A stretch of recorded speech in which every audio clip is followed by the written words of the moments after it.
Cazul de astăzi este atât de grafic încât vă zic direct din intro, puteți da skip la videoclipul ăsta, nu mă supăr pe voi, promit.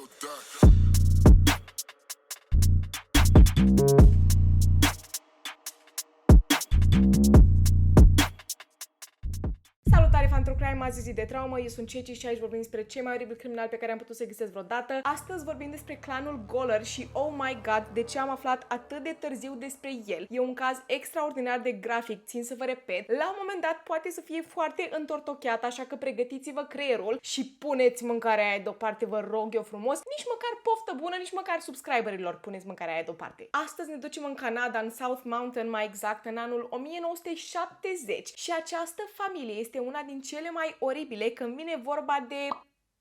Îmi pare rău, nu pot să zic cuvânturi, dar știți voi ce înseamnă. E practic atunci când două persoane care sunt rude întrețin relații intime. Este complet ilegal în majoritatea țărilor de pe planeta asta și am mai făcut cazuri similare, dar nu atât de grave. În familia Goller e vorba de tată, fiică, mamă cu fiu, unchi cu nepoți, bunici cu nepoți, verișori cu verișori. Și avem cel puțin 5 generații de urmași din această familie, născuți în urma acestor relații ilegale și imorale. Începem povestea cu creierul acestei operațiuni, să-i spunem așa. Numele lui este William Goller și s-a născut în 1945 în South Mountain, în Canada. Este o zonă rurală înconjurată de munți și este atât de retrasă încât nu te știe absolut nimeni, poți scăpa foarte ușor basma curată cu foarte multe ilegalități. El locuia cu foarte mulți oameni în acea casă. În primul rând, părinții lui, care erau bunicii familiei, să spunem așa. Mai avea încă 7 frați. Nu vreau să vă dau toate numele acestor oameni pentru că vă încurcați 100%,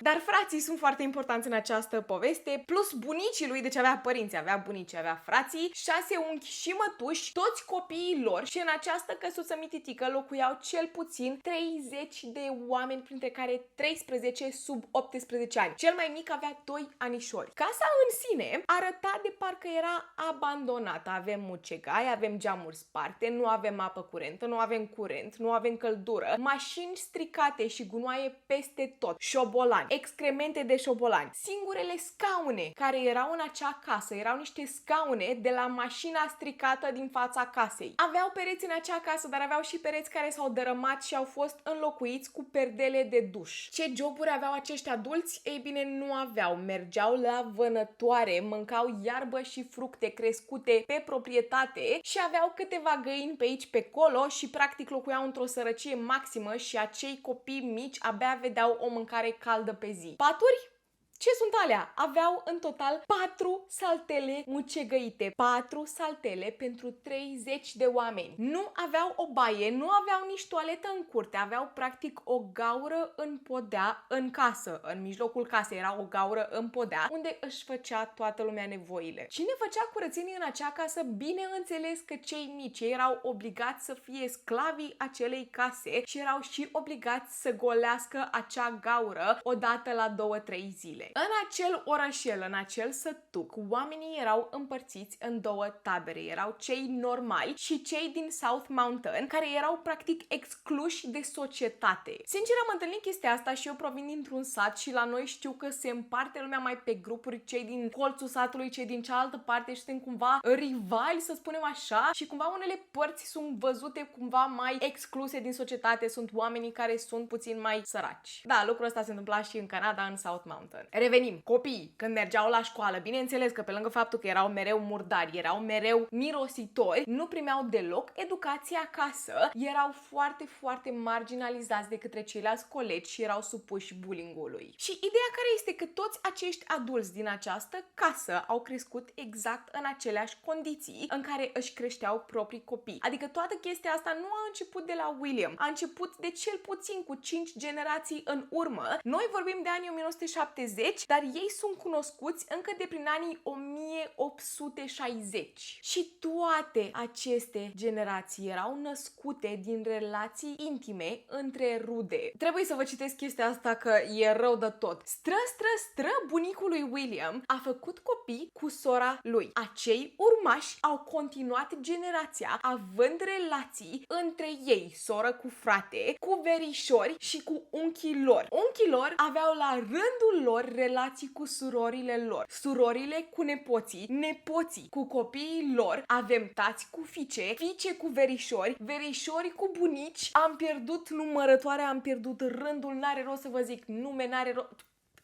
Toată lumea cu toată lumea. Ce avea două picioare, mișca și putea să reproducă, reproducea cu toată lumea care avea două picioare și mișca și putea să reproducă. Ați înțeles ideea, nu? Rezultatul acestei consangvinizare se numește în română, aparent, în engleză se numește inbreeding, poate duce la un risc crescut de boli și malformații. Cred că cu toții știm lucrul ăsta, deci 99% din familia Goller avea dificultăți psihice, un IQ scăzut rău de tot și se lăsau de școală prin clasa a 5-a. Singurul motiv pentru care mergeau la școală în primul rând e ca părinții lor să primească beneficii de la stat. Trebuie să inspir Shakespeare înainte să zic lucrul ăsta. William avea un frate, numele lui era Cecil, era paralizat de la gât în jos și stătea în scaun cu rotile. Da, el locuia în acea casă fără apă, fără curent, fără un WC. O să ne întoarcem mai acuși la Cecil ca să înțelegeți. Noi ne uităm la acest om care pare un om foarte nevinovat, vulnerabil, are nevoie de ajutor. Ajungem și la el imediat. Suntem în anul 1970, William are 24 de ani și se decide că vrea să continue această generație și spre șocul tuturor, nu vrea să continue această generație cu o rudă. Șoc și groază, cum se poate așa ceva? William distruge familia, ok? Și a găsit o iubită. O iubită care provenea dintr-o altă familie. Numele ei este Hazel și pentru că nu putea ca totul să fie roz și flori pe câmpie, Hazel avea 16 ani. Problema este că în acea perioadă femeile nu aveau nicio putere, niciun drept. Dacă la ușă venea un bărbat și zicea: hei, eu bărbat, vreau să mă căsătoresc cu această fată. Fata nu avea niciun cuvânt de spus, trebuia să se căsătorească cu acest bărbat, cum a făcut și Hazel, și să îi ofere copii. Revenim, William 24, Hazel 16. Hazel pentru următorii ani de zile naște 3 fetițe. O avem pe Sandra, fata cea mare, Donna, fata mijlocie și Liza, fetița cea mică. Am încercat să găsesc mai multe poze, am găsit una singură cu Donna, nu am reușit să găsesc cu celelalte două fete, trecând peste. William în punctul ăsta și-a însușit numele de lider. A zis: eu mă pun pe tron, nu avea un tron fizic, dar în capul lui avea un tron. El era liderul clanului și deși avea un IQ scăzut, era cel mai deștept dintre toți și știa să manipuleze oamenii foarte bine și nimeni nu îi încălca cuvântul. El făcea regulile jocului, acest joc malefic. Doamne, nu-mi vine să cred. Nu vreau să vă mai zic ce urmează, nu vreau să vă zic, dar el și-a pus toți adulții să găsească câte un job, joburi cât de mici, plătite posibil, pentru ca nu cumva să dea de gustul banilor sau să progreseze în viață. Și vă dați seama că adulții ăștia cu mentalitatea unui copil de 7 ani erau foarte confuzi că sunt puși să culeagă mere sau să sape în nu știu ce grădini, ei neridicând un deget toată viața lor. Poate vă gândiți că William i-a trimis la muncă să aibă și un scop în viață, dar nu, i-a trimis la muncă ca la sfârșitul săptămânii să colecteze toți banii pe care i-au primit și să nu le lase nici măcar 10 bani. William, în schimb, nu se ducea la muncă, se prefăcea că are dizabilități și că este bolnav ca să primească beneficii de la stat. El era și cel care aproba relațiile, aproba căsătoriile din clan. Îl mai pot numi clan în punctul ăsta, nici măcar e un cult, ok?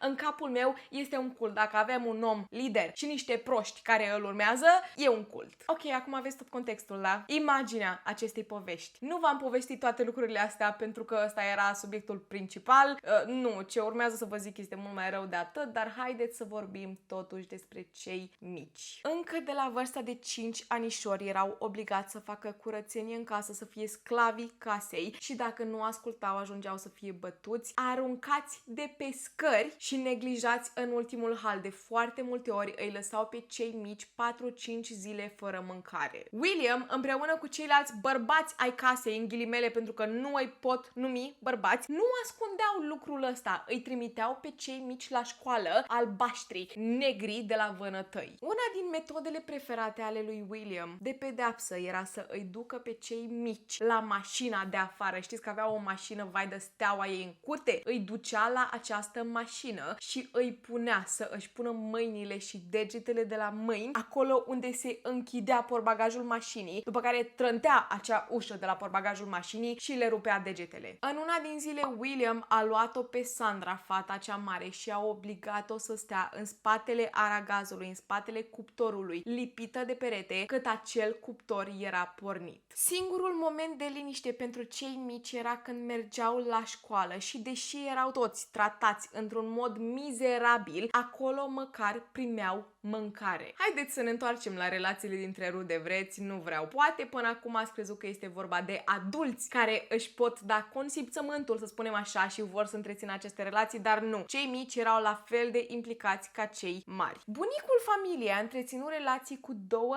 dintre fiicele lui. Acele două fiice aveau peste 18 ani. Amândouă au rămas gravide. În punctul ăsta au născut alte două fetițe. Aceste două fetițe erau fiicele / nepoatele bunicului, pentru că am un 404 eroare aici scrisă în frunte, ca după bunicul să profite de nepoatele / fetele lui, care aveau vreo 2-3 ani în punctul ăsta. Și nu era vorba doar de fetițe, era vorba și de băieței care se nășteau în acea familie, erau supuși acelorași tratamente și în perioada aia erau 13 copii sub vârsta de 18 ani care se aflau acolo. Donna, fiica mijlocie a lui William, a povestit cum prima dată când s-a profitat de corpul ei avea doar 5 anișori. Și cine era cel care a profitat de ea? Tatăl ei, William, psihopatul poveștii. Nu vreau să intru în detalii, bine, haide, intrăm puțin în detalii. Când zic abuz, la modul ăla, da, abuz intim, în ultimul hal, gândiți-vă la cele mai rele forme de abuz. Nu e vorba doar de faptul că îi pun în niște poziții și aia a fost, nu. Îi legau de mâini și de picioare, îi puneau în toate pozițiile ever. Foloseau obiecte, la un moment dat au folosit bucăți de sticlă, cioburi de sticlă, ca să le bage în toate găurile pe care le găseau pe corpul acestor mititei. Ajungeau să aibă oase rupte după ce acești adulți profitau de corpurile lor. La un moment dat, toți frații lui William, inclusiv William, au luat-o pe Sandra, Donna și Lisa, cele 3 fete ale lui. Le-au legat pe toate 3 și toți frații la colectiv au profitat de corpurile lor. Și pentru că asta nu era de ajuns, bineînțeles că i-au adus și pe ceilalți mici ca să îi oblige să profite la rândul lor de corpurile celorlalți mici. Dar femeile, mamele acestor copii, oare nu făceau absolut nimic, nu aveau nimic de reproșat? Îmi pare rău să vă dezamăgesc, dar nu. Ele erau cele care îi țineau lipiți de pereți, lipiți de podea, cât bărbații familiei profitau. Ele erau cele care, hei, știi, tati vrea să se joace cu tine, stai aici că nu ai de ales. S-a ajuns până în punctul în care străinii din afară, cei care nu locuiau în acea casă, cei care nu erau rude, oamenii din sat, oamenii din acel oraș știau tot ceea ce se întâmplă. Erau dați la o parte, dar în același timp foarte mulți știau că acolo pot găsi corpuri mititele de care să profite și veneau în acea casă, adulții aliniau acești copilași de perete, cei străini intrau în casă și erau la modul ăla, ala bala portocala, da, de tine îmi place, trece în cameră și nici măcar, sună oribil cum o zic, dar practic nu plăteau adulții familiei, nu îl plăteau pe William, nu dădeau niciun ban, adulții familiei îi dădeau la schimb pe cei mici pentru un pachet de țigări sau pentru un pet de bere. Haideți să vorbim de tortură psihică, vreți? E clar că cei mici sunt traumatizați pentru tot restul vieții și William voia să îi înveselească din când în când și a inventat un joc numit cutia poștală. Jocul era în felul următor. La o oră anume dimineața, William îi punea pe toți la ușă și dădea startul. Cine ajungea primul la cutia poștală din fața casei câștiga premiul. Care este premiul, vă întrebați? Ei bine, premiul era să nu fii abuzat timp de 24 de ore. Premiul era să nu profite nimeni de corpul tău timp de 24 de ore. William are vreo 30 și ceva de ani, Hazel are vreo 20 și ceva de ani și ea ajunge să stea în spital vreo săptămână sau 2 și vă dați seama că acest bărbat feroce, acest alpha male, nu putea să stea fără o nevastă care să îi pupe picioarele 24/7 și să îi țină fiicele legate de perete cât el profită de corpul lor, așa că era nevoit să-și caute o amantă. O cheamă Wanda, are 20 de ani, măcar nu are sub 18, ok? Wanda are 20 de ani și la fel ca restul casei a trecut prin abuz în copilăria ei. Nu era rudă cu nimeni de acolo, dar a venit de bunăvoie și nesilită de nimeni în acea casă ca să aibă grijă de copii și nu știu cum să vă zic, dar ea era la fel de malefică ca William. Trec 2 săptămâni. Hazel se întoarce înapoi de la spital și o vede pe Wanda în pat cu bărbatul ei. Ce se întâmplă aici? William se întoarce la ea și zice it is what it is, nu știu cum să zic, eu sunt un bărbat feroce. Da, trebuie să accepti, îmi place de Wanda, tu trebuie să te întorci înapoi că ești mama copiilor, nu ai de ales. Bine, înțeles că Hazel a fost devastată, s-a certat cu William, s-a certat cu Wanda, timp de câteva luni de zile, nu cumva să se certe și să plece, nu, timp de câteva luni de zile, toți trei au dormit în același pat. Hazel a plecat, s-a întors, a plecat, s-a întors, era extrem de furioasă pe faptul că bărbatul ei o înșală cu Wanda în fața ochilor săi. Hazel, am și o mică întrebare. Adică tu nu ai nicio problemă că bărbatul tău se folosește de cele trei fiice ale tale, care, by the way, în punctul ăsta nu aveau nici măcar 12 ani, dar ai o problemă în momentul în care te înșală. Da, acolo, this is where I draw the line. Nu, bărbatul meu cum să mă înșele, Doamne ferește, trebuie să fie doar cu mine și doar cu mine și doar cu fiicele mele și doar cu nepoatele lui și cu... După luni bune de tensiune în casă, Hazel s-a decis să plece, a băgat divorțul și voia să câștige custodia celor trei fete, să le ia cu ea. A băgat divorțul, a început procesul, dar statul nu i-a permis să ia custodia celor trei. Serviciile sociale au fost chemate, s-a deschis o investigație, oameni buni, și cele trei fete au rămas la William.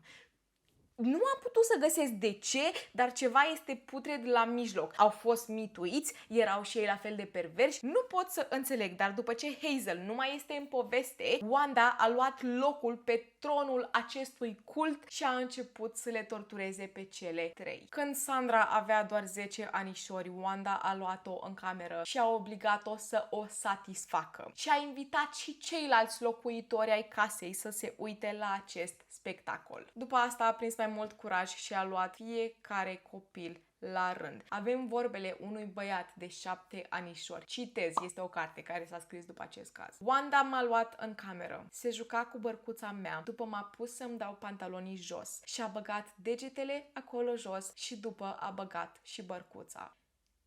Pentru următorii 5 ani de zile, Doamne ce m-am enervat, nu mi-e scris. Pentru următorii 5 ani de zile, abuzul a continuat și Sandra a încercat să fugă de acasă de 2 ori. De fiecare dată a fost găsită de poliție și le-a spus tot ce se întâmplă în acea casă a groazei și de fiecare dată a fost ignorată, s-a crezut că minte și a fost dusă înapoi acolo. Donna, fata mijlocie, a încercat să-i spună unui profesor de ceea ce se întâmplă acasă și acest profesor, în loc să anunțe autoritățile, îl suna pe William. Și de fiecare dată când William era anunțat că una din fetele lui a fugit de acasă, una din fetele lui a încercat să vorbească cu vreun profesor, de fiecare dată aceste fete veneau pedepsite în ultimul hal. O chestie pe care simt nevoia să vă spun este că nimeni nu voia să își bage nasul când venea vorba de clanul Goller. Nimeni. E prea multă bătaie de cap pentru autorități, profesori, serviciile sociale. Când auzea cineva ceva de clanul Goller, nu mă bag.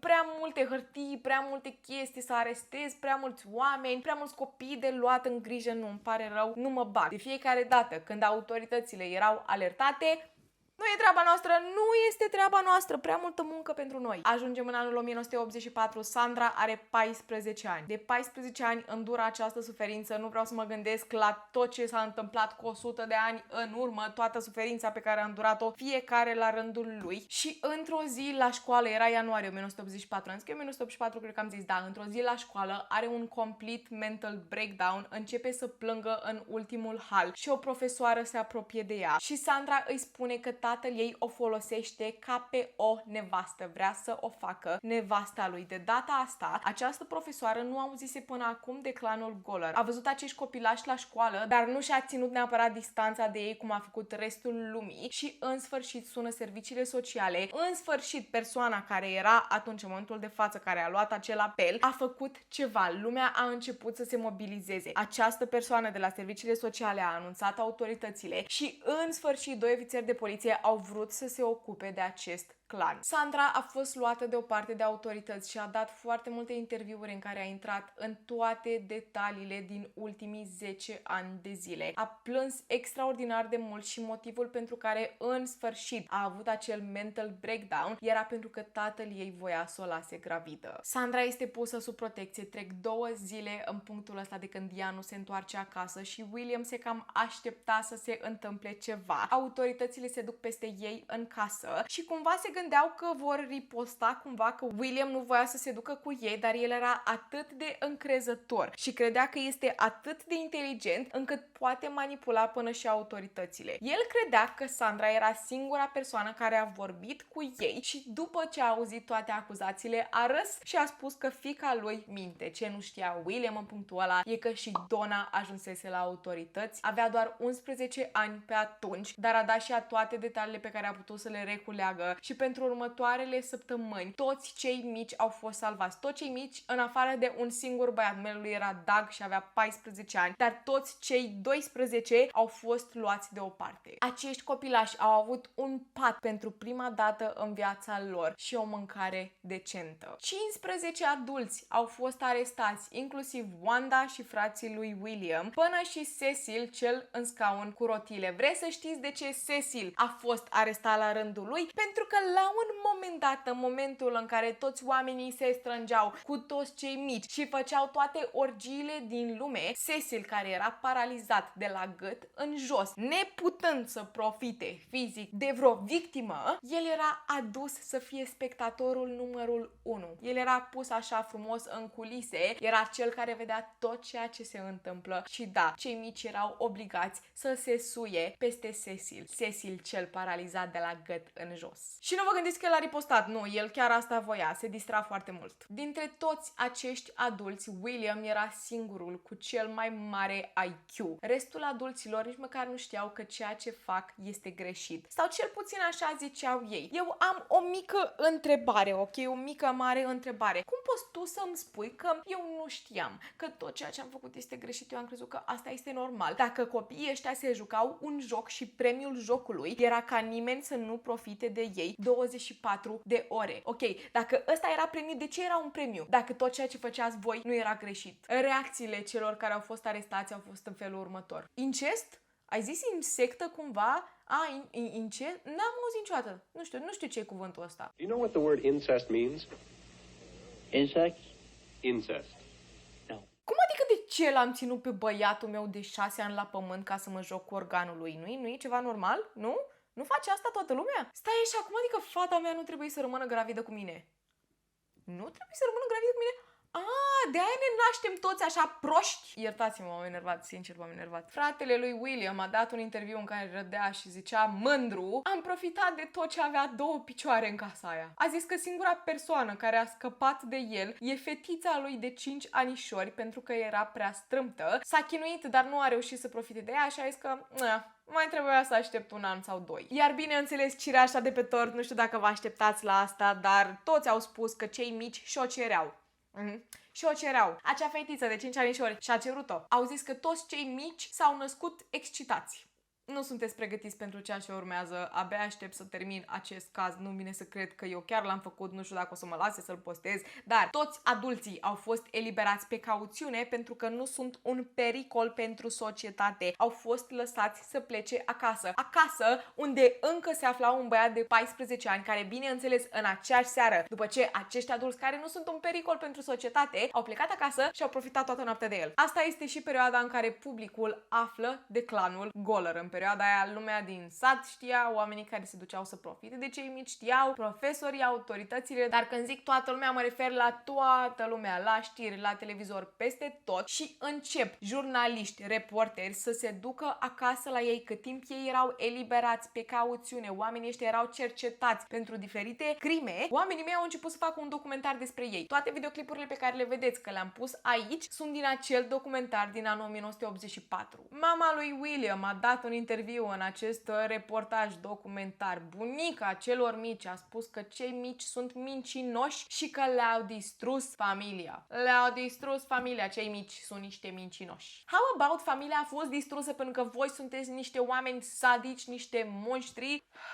O săptămână mai târziu, toți cei 15 adulți erau căutați pentru 150 de capete de acuzare. 150 de capete de acuzare legate de abuz și incest. 14 dintre ei au pledat vinovați. Nu știau ce înseamnă să recunoști că ești vinovat, ei nici măcar nu... Bine, ei, după spusele lor, nici măcar nu știau ce au făcut greșit, dar și-au acceptat soarta și au spus: da, am făcut lucrul ăsta. Nu știam că este greșit, dar am făcut lucrul ăsta, sunt vinovat. Însă William, el el voia tot circul din lume, voia să manipuleze autoritățile. El se apropie de tribunal. Voia un proces, ok? Se apropie de tribunal. Este îmbrăcat foarte inocent, așa frumos, cu o bluziță, cu niște pantalonași foarte drăguți, cu o Biblie în mână. A și stat la un interviu înainte de proces în care a spus că a urmat calea lui Dumnezeu și că s-a botezat între timp. Pentru că s-a făcut acest proces, Sandra și Donna, cea de 14 și 11 ani, trebuiau să depună mărturie în fața juriului. În timp ce aceste două fete erau în fața juriului, William se uita în ochii lor și mima cu gura: o să te omor. Într-un final, William este găsit vinovat. Sunteți gata de verdict? De ce pedeapsă au primit vinovații? Nu sunteți pregătiți. Inspirați și expirați și lăsați-vă creierul să proceseze. William a primit 7 ani de închisoare, Wanda a primit 4 ani, fratele cel mai mare a primit 5 ani, celălalt frate 4 ani, verișorul 1 an, surorile 1 an și restul oamenilor au primit între 1 an și 3 ani de închisoare. Da, cea mai mare pedeapsă a fost primită de William și aceea a fost de 7 ani. La 150 de capete de acuzare pentru care au fost găsiți vinovați. După ce și-au ispășit pedepsele, s-au întors unul câte unul înapoi la acea casă. Cei mici au fost adoptați rând pe rând și nu s-au mai întors acolo. Din câte am găsit, Donna a ajuns ca la vârsta de 21 de ani să se pună împreună cu un bărbat care la fel a abuzat-o, a rămas gravidă, a născut o fetiță și a încercat să îl dea în judecată pentru abuz, însă el a câștigat procesul și a câștigat custodia acestei fetițe pentru că s-a descoperit că Donna a făcut parte din clanul Goller. Pentru că toate astea nu erau de ajuns pentru Donna. Pentru că toate astea nu erau de ajuns pentru Donna. Dar într-un final a reușit să câștige înapoi custodia acestei fetițe după foarte mulți ani de zile. Eu nu pot să-mi imaginez trauma prin care au trecut toți acești copilași. Din fericire, nu a decedat nimeni în acest caz, dar în același timp a fost unul extraordinar de tragic. Nu îmi vine să cred cum oamenii ajung să facă astfel de lucruri. Despre clanul Goller în ziua de astăzi nu prea am mai reușit să găsesc absolut nimic. Foarte mulți și-au schimbat numele. Din ce am înțeles, William a fost arestat câțiva ani mai încolo pentru că a profitat de corpul unei alte fetițe. Nu am putut să găsim absolut niciun alt detaliu despre ce s-a întâmplat în această perioadă. E ca și cum toată lumea s-a oprit, de parcă toată lumea voia să uite de existența acestei familii. Și da, sunt complet de acord. Haideți să uităm de existența lor, dar în același timp, haideți să